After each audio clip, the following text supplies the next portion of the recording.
Welcome to the weekly update, where I'll go over the action in the market for June 26th through the 30th, and then we'll see how things look for the week of July 3rd through the 7th. Please pardon my voice. I'm dealing with a bit of a bug, and so I might sound different if you're used to watching these videos. We had a pretty solid up week. Most of that ended up happening on Friday. We were able to work off a short-term overbought condition during the week, get back to a more neutral state, and then the market could have gone either way because we were looking a little bit more negative, but economic reports came out over the week that were taken as friendly without jeopardizing growth, and so the market liked that and ended up going higher. Also, this past week saw the last trading day of the week, of the month, and of the quarter, so there may have been some rebalancing going on. The one problem, though, is that volume for the whole week was below average, and that's always a little bit of a concern.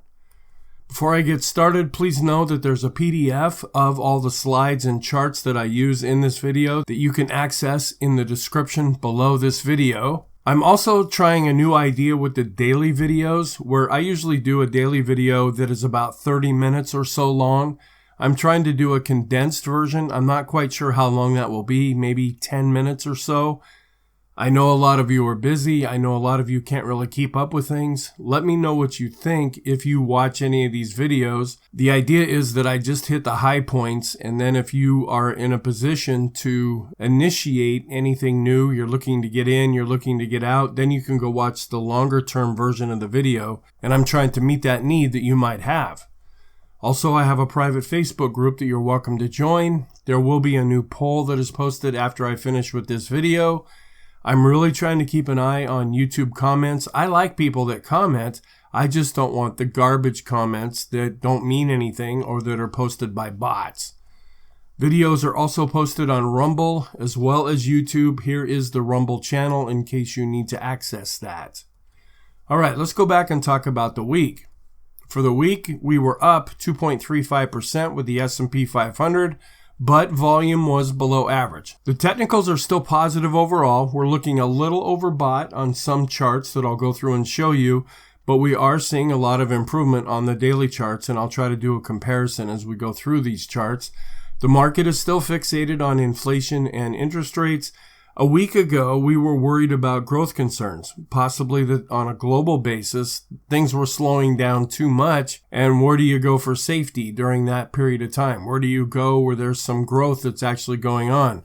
Well, the economic reports that came out this past week were kind of more the Goldilocks style, where it wasn't too hot and it wasn't too cold. There's also some geopolitical concerns that are going on between Russia and also now another country called Belarus is getting involved in that. So far, it hasn't had a real impact on the market, but we're keeping an eye on that because that could really escalate things.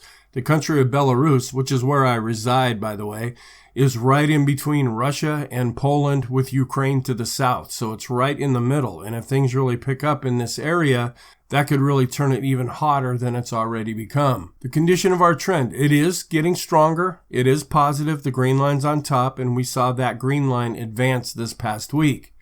Here is how we look for the week. The Dow was up 2%. The NASDAQ was up 2.2%. The S&P was up 2.3%, and small caps had a good week, even though they weren't strong on Friday, but they were up 3.7% for the week. Let's go back and talk about some bullet points for the week. All 11 sectors in the S&P 500 finished higher on the week. The mega cap stocks did end up having a strong week as well. The S&P was able to close above 4,400. We actually closed at 4,450 on Friday. The NASDAQ Composite recorded its first best half of the year, going back to 1983. Right now, it's up 31.7% on the year. There was also a reported coup attempt in Russia that I alluded to, which almost ended as quickly as it began. But the problem with that is we don't know if we're getting accurate information about what's actually happening. The Eastern media is notorious for either keeping information from us, or if we do get information, it's not true. The Western media, we don't know what to believe these days. Economic data throughout the week was taken as positive. Fed Chair Powell, as well as the ECB President and the Bank of England Governor, all made statements this past week that more tightening is very likely because inflation, even though it's coming down, is not down far enough yet. The Federal Reserve came out with their annual bank stress test results, and all 23 banks that went through this test did pass, but you have to ask yourself, does that even matter? Silicon Valley Bank passed their test, and look what happened to them. There's also renewed hope that the U.S. economy might be able to avoid a recession. That would be what we also refer to as a soft landing, and that the Fed might be close to being done raising rates. We've been hearing that on and off for the last year. These are just scenarios that the market starts to pick up. If the evidence goes in their favor, they keep that scenario. If it's dashed, then that's usually when we turn and go down for a while. The dollar was up on the week, although by not much, and interest rates were also up. The stock market will be closing early on Monday, July 3rd. That'll be at 1 p.m. Eastern Time, and it will be closed all day on July 4th in observance of Independence Day. Let's look at the results from our poll from last week. I asked 4 questions. The first one, earnings forecasts continue to trend higher, and we're still seeing that trend right now. Do you feel that this is justified? 11% said yes, 67% said no, and 22% are unsure. Then the next question, there's been little banking news recently other than that stress test report that we saw. Do you think that this is the calm before the storm? Everybody thought that.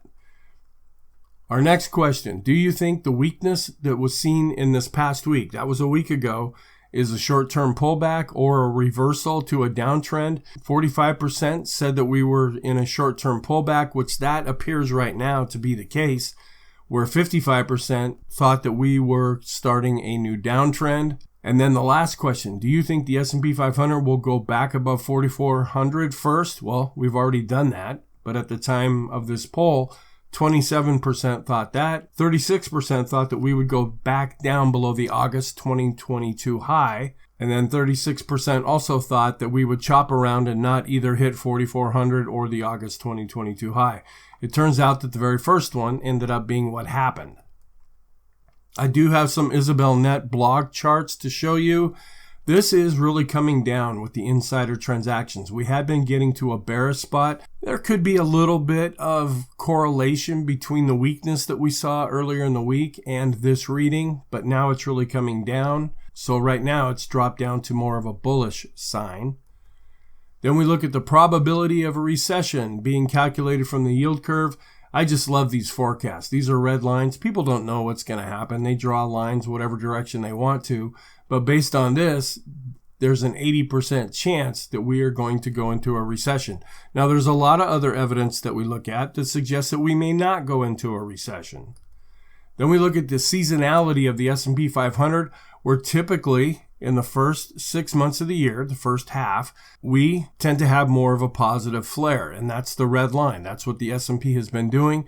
Then from July through about October, that's when we see some weakness, and then we typically will see some strength going into the end of the year. Now, we don't know if it's going to play out that way, but historically, this is what has happened when we take the period from 1990 up to 2022.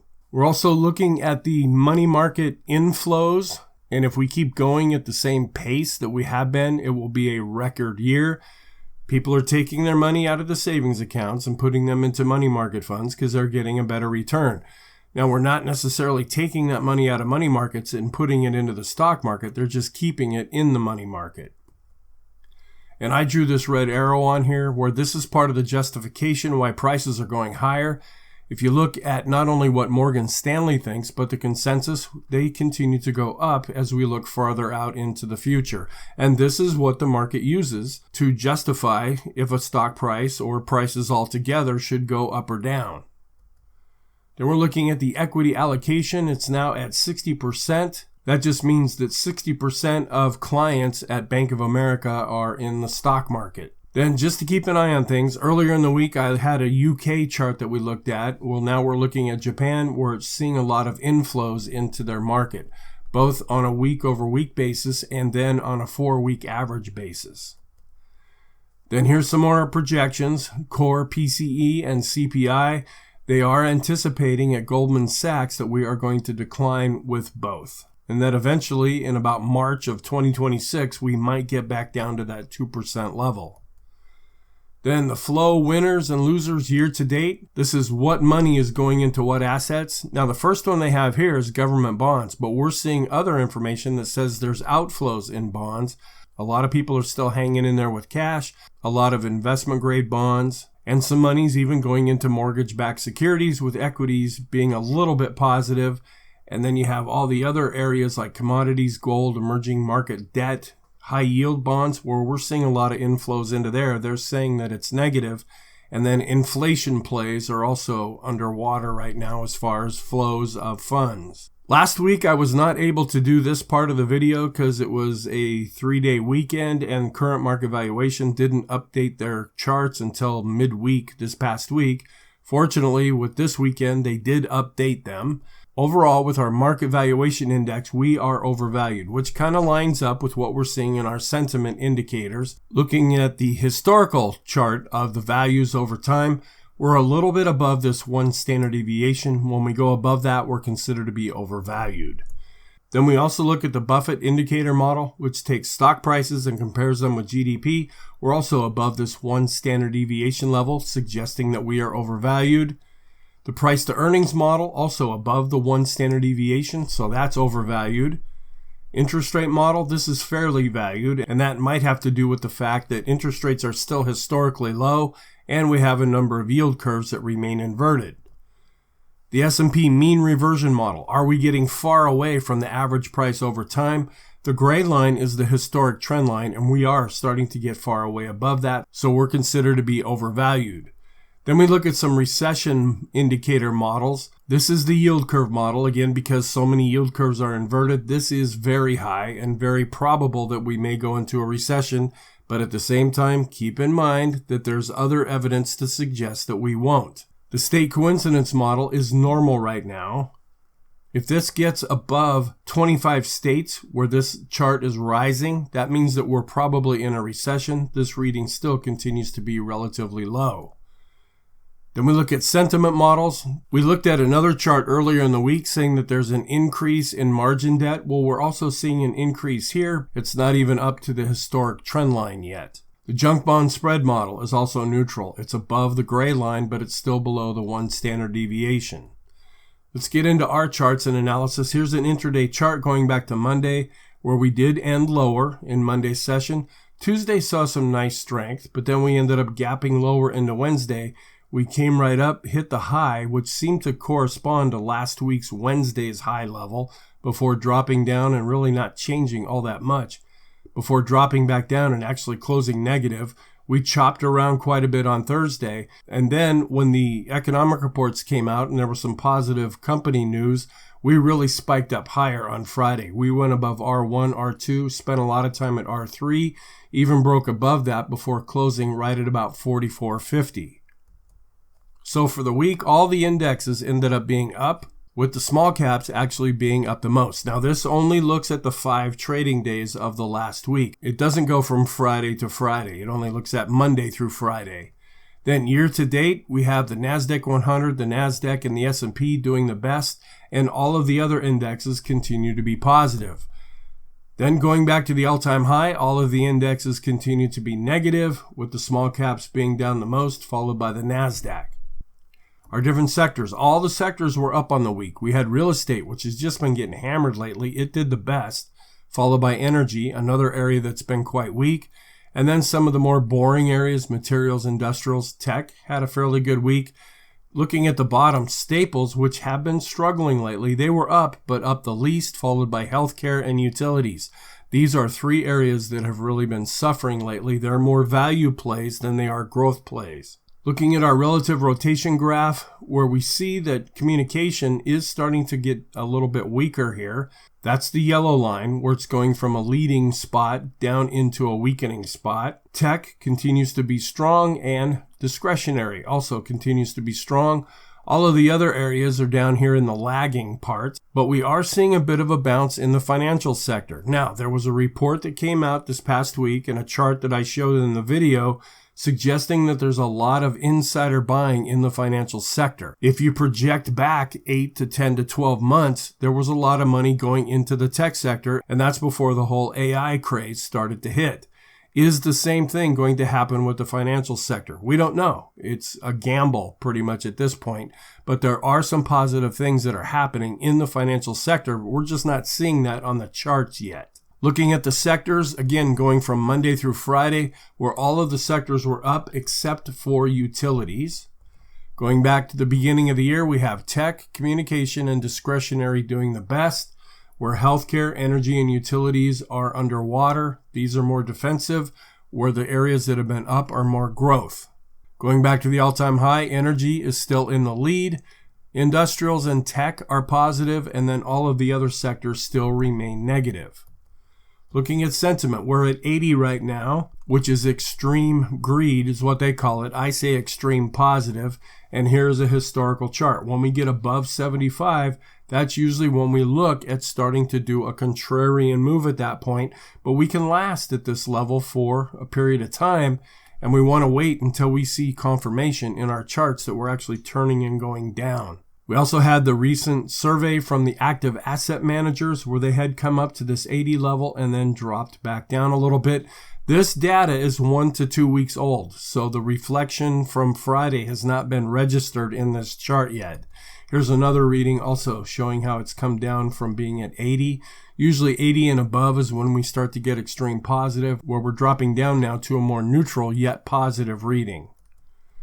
The right-X bear-bull ratio, we are seeing folks getting a little bit more optimistic about the market. When they're more negative, this ratio goes up. When they're more positive, this ratio goes down. The latest reading of the American Association of Individual Investors, it ticked down just slightly. It's not extreme positive, so we can still go with this for right now. When we start looking to do the opposite is when we get an extreme positive or negative reading. We're also seeing a little bit of improvement when we look at the red line, which is the moving average. The VIX still continues to be very low, even though it turned sideways on the line chart, and we closed quite low on the bar chart as well. One thing that was interesting in Friday's session, the market was up and the VIX was slightly up as well. Usually they tend to go in opposite directions. The Ulster Index also is suggesting that there's not a lot of fear in the market. This is another sentiment gauge that we look at, and you have to look at this counterintuitively. When this black line is going down, that's positive for the tech sector. When this black line is going up, that means cash is outperforming the tech sector, and that's what happened in 2022. Well, we're seeing this dropping now, so that means that the tech sector is outperforming cash. Keeping an eye on the economy, the latest reading from the GDP Now estimate has us a little bit over 2%. With the economists that they surveyed, the top 10 have a range of about 2% down to about a minus 0.5% for what they think GDP will be. Here's a look at the bar chart where we're starting to focus more on the second quarter now of 2023, but it still remains positive overall. Looking at the spread between risky and not as risky bonds, if we were running into a lot of trouble economically, this black line would be going up, and in fact it continues to decline. And then on the bottom we keep an eye on the correlation between the S&P and this chart. The latest reading of the Chicago National Financial Conditions Index still has us below the black line. It's when we go above the black line, that's when things are not looking as positive.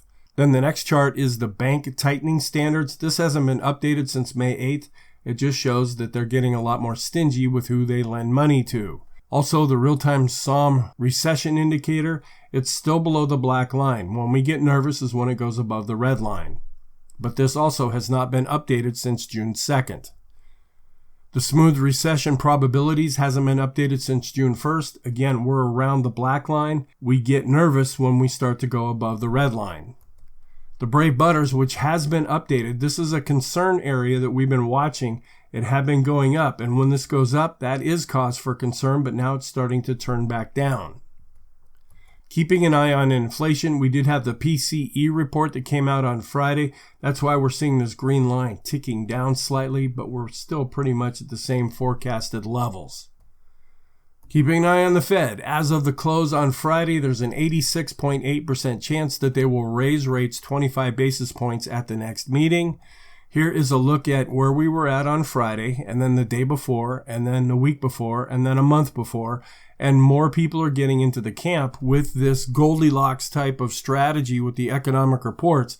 the Fed is probably going to have to resume raising interest rates. Now, we're still weeks away from that meeting, and we get a lot of economic reports between now and then, so this is going to be changing every day. Looking at the Fed balance sheet, it is continuing to drop off, just as they said they were going to do. And on a year-over-year basis, it also shows that the balance sheet is decreasing. Then, keeping an eye on breadth, we are still looking positive when we look at price and volume. They're both showing some improvement, and both of them are above the moving average. We're also seeing a nice breakout with the new highs, which is helping our 4-week moving average and our 10-week moving average. This is suggesting there's more internal strength in the market. We had been concerned about that on the daily charts. Well, we're starting to see that come alive as the S&P has been going up, and we're seeing that confirmed here by the weekly chart. The advanced decline ratio is above 0 in advancing with both the blue line and the red line. That's positive. Accumulation distribution, we're above an advancing moving average. That's positive. Looking at our trend, the ADX is above the moving average and is going up. The green line's on top and is also advancing. Now, if you use static numbers with the ADX, you're still a little bit concerned because we remain below 20. But we do default to the positive trend. And we're seeing a very similar reading now on the daily charts. The Erin indicator starting to get extreme positive. What this indicator does is the green line are the buyers. And when they're on top, that means buyers are in control. The red line are sellers, and when they're way down here, that means they're not really having much influence. The measurement down below is the difference between the two, and when this gets kind of extreme positive, it can suggest two things. Maybe we're overdone and due for a pullback, but you can see where we can stay up in this area for a long period of time.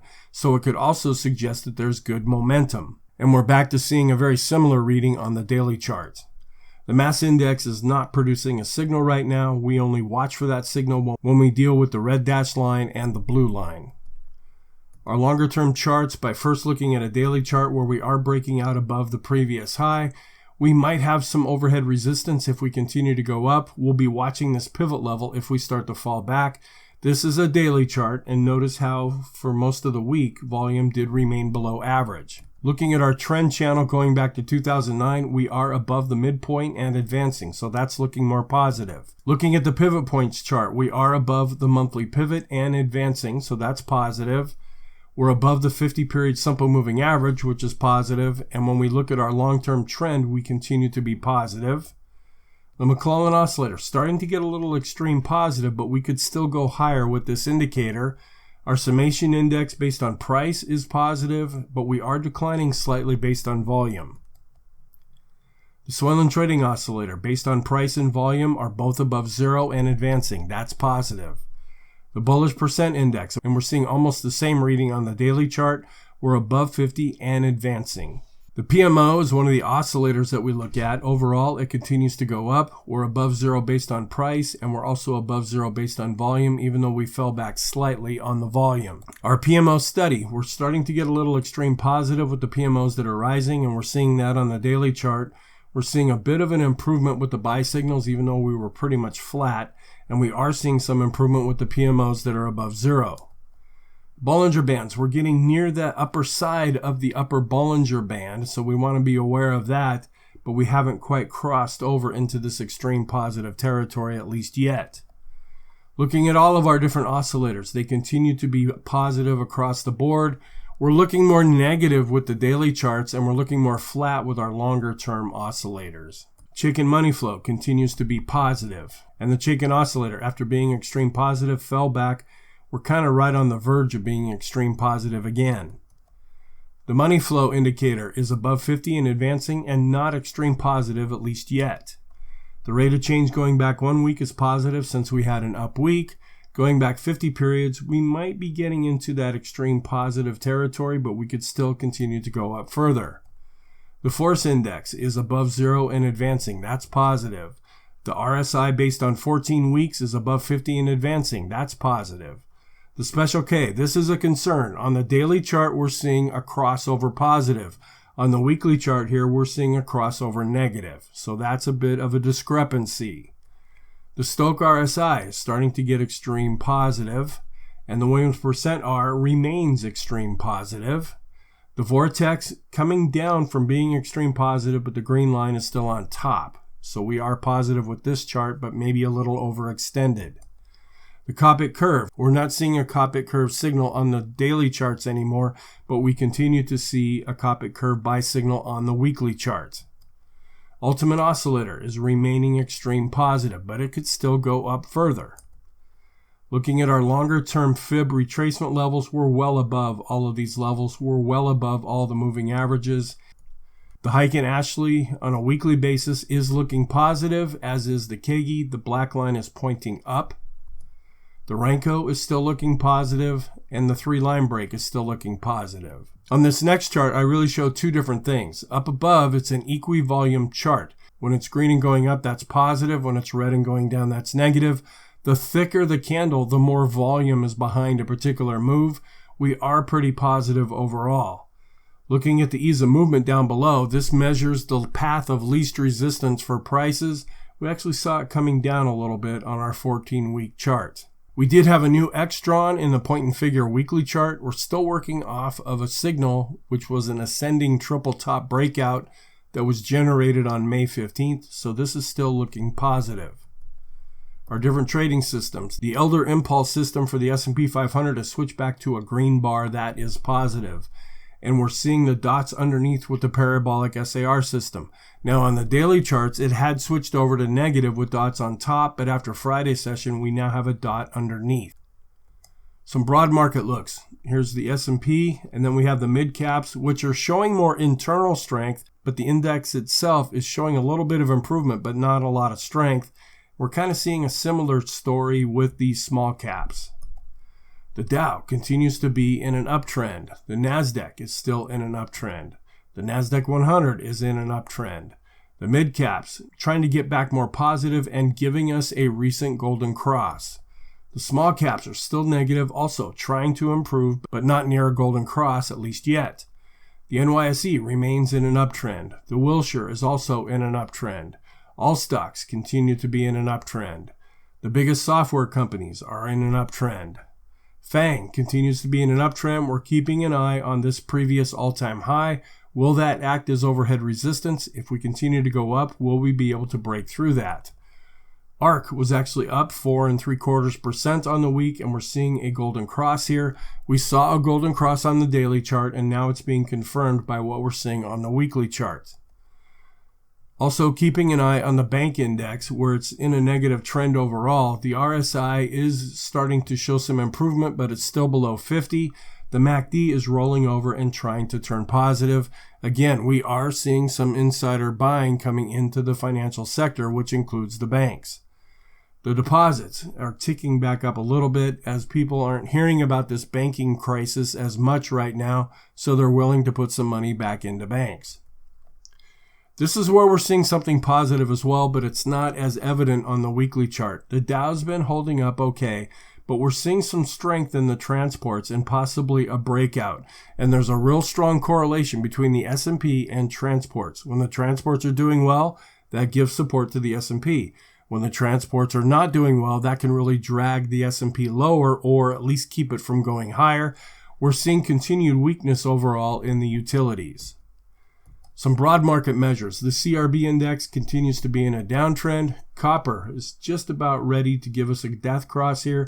It's been chopping around. When the economy is appearing to look rosy going into the future, copper tends to perform better, even though it was down over 1% on the week. Looking at oil, still kind of camped out around that 70 level.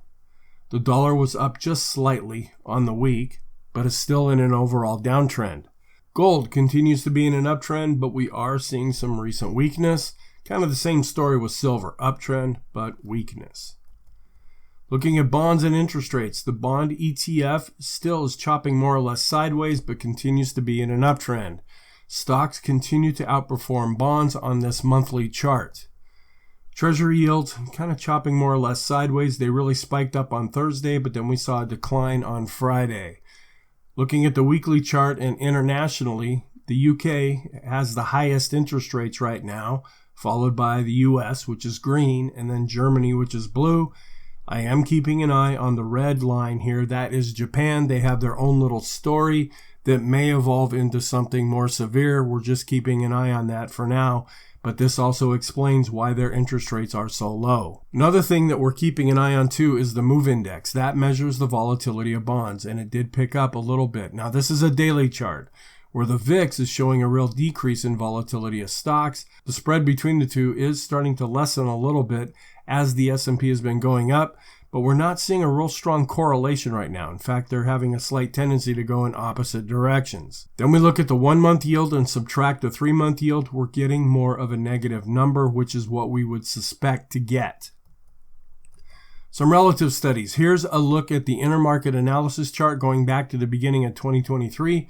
We have stocks in the lead, followed by gold, and then bonds, and then the dollar, with oil being negative since the beginning of the year. If we go back to the all-time high, oil is still in the lead, followed by the dollar and then gold, where stocks and bonds continue to be negative. The NASDAQ is really outperforming the S&P 500. The S&P 100, even though it pulled back slightly, is outperforming the S&P 500. Gold is really seeing some weakness now compared to the S&P 500, but we're still in an overall uptrend. If this continues, we might see a death cross with this ratio. Growth is continuing to outperform value, and we've seen a recent golden cross with this ratio. This showing improvement really helps the idea of buy low and sell high, and it helps the indexes to go higher. Bonds continue to underperform stocks, and gold compared to the dollar after coming up to this red trend line has been backing back down. Low volatility stocks are also in a downtrend compared to the S&P, where they were in an uptrend back in 2022. Energy is really underperforming the tech sector, and discretionary is starting to outperform staples. This is also kind of a growth versus value play. As this is going up, that tends to mean a better economic future, and it also is more the buy low, sell high type of idea that most investors want.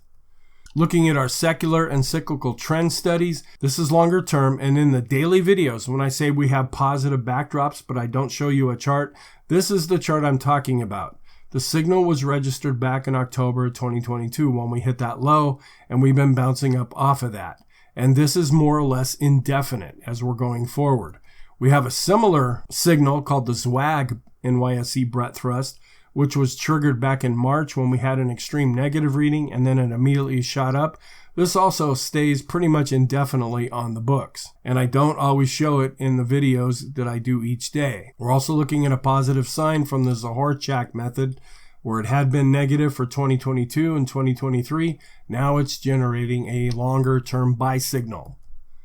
Our momentum studies, we go back to 1998 to 2004, when we broke out above this trend line, and then we had a failure. Also another breakout above the trend line and a failure.